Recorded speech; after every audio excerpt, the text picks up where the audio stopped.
আসসালামু আলাইকুম। সংবাদে আপনাদের সবাইকে স্বাগত জানাচ্ছি। আমি ফিরোজ তোহা। শুরুতেই আরবে কেবলস সংবাদ শিরোনাম। দর্শক, জানিয়ে দিব আমাদের হাতে পাওয়া সর্বশেষ আপডেট বাংলা সংবাদ। শুরুতে থাকবে সংবাদ শিরোনাম, পরে বিস্তারিত। প্রধানমন্ত্রী তারেক রহমানকে ভারত সফরে আমন্ত্রণ। তারপর জানিয়ে দিব একই ডেক্সিতে রান্না করার গোশত হালাল আর ঝোল হারাম হয় কিভাবে।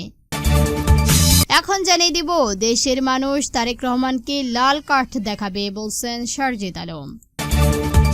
এবং সর্বশেষ জানিয়ে দিব পদত্যাগের পরে রাষ্ট্রপতি শাহাবুদ্দিনকে গ্রেফতার করে বিচারের আওতায় আনতে হবে বলছেন নাহিদ ইসলাম। দর্শক, এতক্ষণ শুনছিলেন সংবাদ শিরোনাম, এখন শুনবেন বিস্তারিত। জানার আগে আপনি যদি আমাদের চ্যানেলে নতুন এসে থাকেন তাহলে অবশ্যই চ্যানেলটিকে সাবস্ক্রাইব করবেন। আর ভিডিওটি আপনি কোন জেলা থেকে দেখছেন এবং শুনছেন অবশ্যই কমেন্ট বক্সে লিখে যাবেন। এখন বিস্তারিত। প্রধানমন্ত্রী তারেক রহমানকে ভারত সফরের আমন্ত্রণ। ভারতে অনুষ্ঠিত ব্রিকস সম্মেলন অংশ নিতে প্রধানমন্ত্রী তারেক রহমানকে আমন্ত্রণ জানিয়েছেন প্রতিবেশী দেশটি। এই সংক্রান্ত একটি চিঠি প্রধানমন্ত্রীর দপ্তরে পাঠিয়েছেন পররাষ্ট্র মন্ত্রণালয়। বৃহস্পতিবার সাংবাদিকদের এই তথ্য জানান পররাষ্ট্রমন্ত্রী এবং শামা ওবায়দ ইসলাম। তিনি বলেন, ভারত বৃহত্তম গণতান্ত্রিক দেশ। আলোচনার মাধ্যমে তাদের অভ্যন্তরীণ সমস্যার সমাধান করবে বলে আশা করছেন ঢাকা। পররাষ্ট্র প্রতিমন্ত্রী আরো বলেন, গণঅভ্যুত্থানে প্রধানমন্ত্রী থেকে ক্ষমতাচ্যুত দগ্ধপ্রাপ্ত শেখ হাসিনার সঙ্গে রাষ্ট্রপতি মোহাম্মদ শাহাবুদ্দিনের ফোন আলাপ নিয়ে পররাষ্ট্র মন্ত্রণালয়ের কাছে এখনো কোনো নির্দিষ্ট তথ্য নেই। তবে কোনো তথ্য আসলে সরকার অবশ্যই বিষয়টি তদন্ত করবে। মার্কিন দক্ষিণ ও মধ্য এশিয়ার বিষয়ক বিশেষ দ্রুত সার্জন গোয়ালে বাংলাদেশের সফরের মাধ্যমে দুদকের সম্পর্কে নতুন দিক উচ্চালিত হবে বলেও আশা প্রকাশ করছেন শামা ওবায়দ ইসলাম। একই ডেক্সিতে রান্না করা গোশত হালাল হয় আর ঝোল হারাম হয় কিভাবে।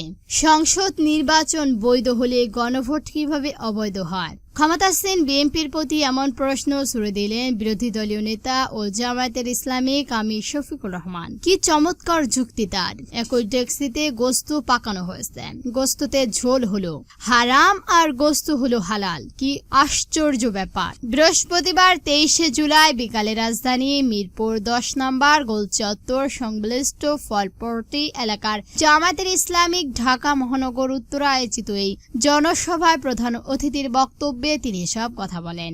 জুলাই গণঅভ্যুত্থানের চেতনা ও গণভোটের রায় বাস্তবায়ন সহ জুলাই গণহত্যা ও মানবাধিকার বিরোধী অপরাধের বিচারের দাবিতে এই জনসভার আয়োজন করা হয়। বক্তব্যে জামায়াতের আমির স্পষ্ট করে বলেন, নীতিগতভাবে দেখলে দুই বিষয়ই সমান। গণভোট যদি হারাম হয় তবে সংসদ নির্বাচনও হারাম হবে বাধ্য।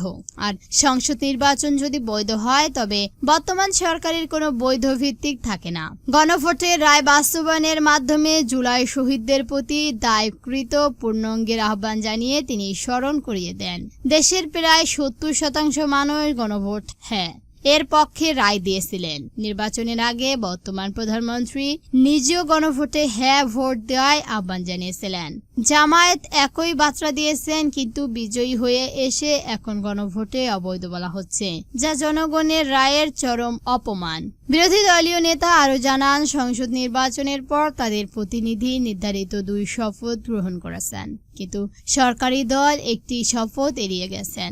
জনগণের রায়কে আপাতত আপোষ করে ইতিহাসে কেউ রেহাই পায়নি স্মরণ করিয়ে দিয়ে তিনি সরকারের দ্রুত এই সিদ্ধান্ত নেওয়ার পদত্যাগ এবং সরকারকে এটা জানিয়ে দেওয়ার তাগিদ দেন। একই সঙ্গে ফ্যাসিবাদ চূড়ান্ত অবসান ও জনগণের অধিকার প্রতিষ্ঠা না হওয়া পর্যন্ত সংসদে এখন রাজপথে লড়াই চালিয়ে যাওয়ার দৃঢ় অঙ্গীকার বক্তব্য করেন।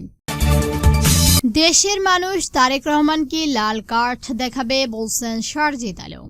বাংলাদেশের মানুষ বিএনপি চেয়ারম্যান তারেক রহমানকে লাল কার্ড দেখাবে বলে মন্তব্য করেছেন জাতীয় নাগরিক পার্টি এনসিপি উত্তর অঞ্চলের মুখ্য সংগঠক সারজিদ আলম। তারেক রহমানকে উদ্দেশ্য করে তিনি বলেন, আপনি যদি গণভোটের সঙ্গে বিশ্বাসঘাতকতা করেন, জুলাই সনদের সঙ্গে প্রতারণা করেন, বাংলাদেশ মানুষ আগামীতে আপনাকে গাদার হিসাবে অভিযোগ করবে। বৃহস্পতিবার 23শে জুলাই সন্ধ্যায় গণভোট বাস্তবায়ন, কর্মসংস্থান ও সীমান্ত সুরক্ষার দাবিতে জামালপুর শহরে ফৌজদারি মোড়ে জুলাই পথযাত্রা শেষে সমাবেশে তিনি এসব কথা বলেন। শারজিদ আলম বললেন, আমরা দেখছি নতুন কার্ড খোলা শুরু হয়েছে। তারেক রহমান ফ্যামিলি কার্ড দেন, কৃষি কার্ড দেন, সর্বশেষ ইউনিভার্সাল কার্ড দেওয়ার কথা বলেছেন। আমরা তারেক রহমানের কাছে জানতে চাই, আপনার ওই কার্ডের মাধ্যমে চাঁদাবাজ কার্ড, দখলদার কার্ড, থানার দখলের কার্ড থাকবে কিনা?